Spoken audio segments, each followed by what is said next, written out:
Holy shirt! It was too controversial for picture day.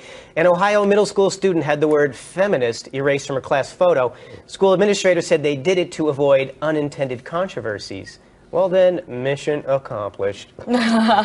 Sophie Thomas didn't realize the pic seen here had been edited until it was distributed to the other students. We'll show the shirt uncensored, but a warning, it is extremely controversial. Wow. And there it is. Collect yourself. Here's Sophie describing the moment she found out. I just, checked it, make sure I, didn't look dumb or anything, closing my eyes. But I saw that they had removed the word from my shirt, and I was insanely upset. The principal, Kendra Young, said the decision was hers. It was mine and the photographer's decision to Photoshop your shirt because some people might find it offensive. Well, Sam, many's the time I've seen you wandering shirtless and babbling incoherently. Have you ever worn a shirt that got you into trouble? Yeah. I mean, you know what annoys me about this? I'm just against equality in places of higher learning. I think it's offensive. Yeah, this is, you know what's annoying? She has an ego now, you can tell. Yeah. She thinks she's some feminist icon. Yeah, it's like, you're not Gloria Steinem, you're 13, you wore a t-shirt, take it down a notch, you know? I'm impressed you thought 8th grade was higher learning. Yeah. For me it was. We didn't all graduate. It was... It all depends where you end. Yes, this is true. The ceiling is lower for some, yes. Yeah. Katherine, you're constantly fighting for gender equality. Do you think this girl's a hero?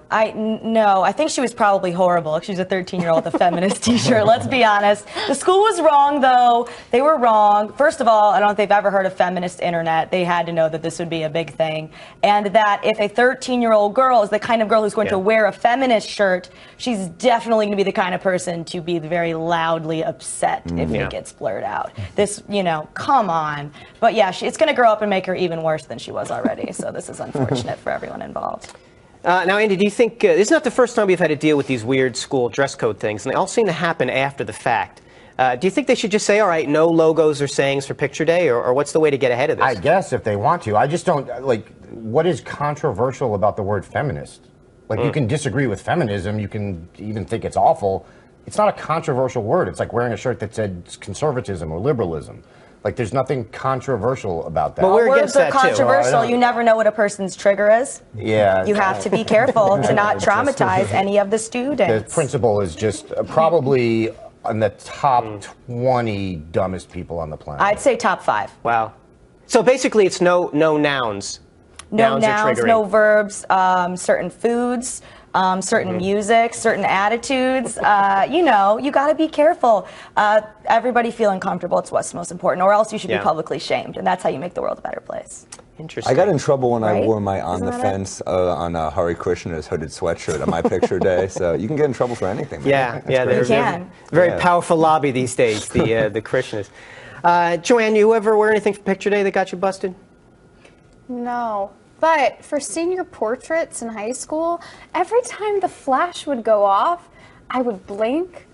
This was before my modeling days, obviously. So to overcompensate, I would open my eyes really big, and then I just look like a deer in headlights. So really, that shirt is a lot less scary than my face was. I wore butterfly clips, and I wish that would have blurred that out for me, because that's traumatic to me when I look at it. Yeah, well. A lot of glittery butterfly clips. Ew, what were you doing? You took time to put those in when they weren't there before to make yourself worse. But, I'll get over it. I remember the photos from my modeling days. It just said first one straight on, and then profile. For the second. You have a great profile. Thank you. They also showed your height, which I thought was weird. A little weird. The weight I was a little sensitive about. And other controversial shirt news. Here's a photo of an Australian girl wearing a shirt featuring a muscular man's bare torso, not stolen from Andy Levy's wardrobe. The text says, "Stay clear, boys. This is my dad," which will certainly keep the boys away unless those boys are on Grindr. It was posted on Reddit and Facebook, and this will shock you. Hold on to your Hanes. Some people were outraged. Said one commenter, "Sexism, narcissism, and sexualizing a preteen." One commenter wrote, "Good job." So, Joanne, it was a picture of a guy who's in good shape, presumably her dad. Do you think this is in-shape shaming? No, this is a dad who cares about his daughter. I love it. I think it's great. You put her in that shirt when she goes to school. She's going to change in the bathroom. True. I mean, there's no way that she's actually wearing that. Yeah. But this, I don't see how people would be offended by this at all. And I will never tell a parent how to parent. Also, that's not the dad. Yeah. He On the posted a shirt. picture of another it's person. someone else So on the he's shirt. worse. He is a Oh, wait, I not didn't read funny that. but thinks he's funny dad, which is the worst kind of dad, Yeah. right? I guess it'd be weird if he did put his own body. That might be a worse Yeah, that's dad. what I thought. Well, I thought he'd want them to recognize him. But yeah, well then, or maybe Yeah. he's trying to manipulate all of his daughter's friends into thinking she has a hot dad to lure them over to the house. Stop So that's it. bad dad number one. I take it back. Sam, would this stop you My from list of dating his bad daughter? dads. Probably not. I didn't know this was going to be wear a t-shirt bash day. I would have worn my Joe Mackey is not a man t-shirt. Oh! Nobody would be offended by that. Coming up, Venice Beach will now allow topless sunbathing. In a related story, I'm going back to Cali. But first, a word from our sponsor. Tonight's sponsor is Bee Bearding. Treat your honey like the queen she is. Kiss her with a beard made of bees. It's love at first sting.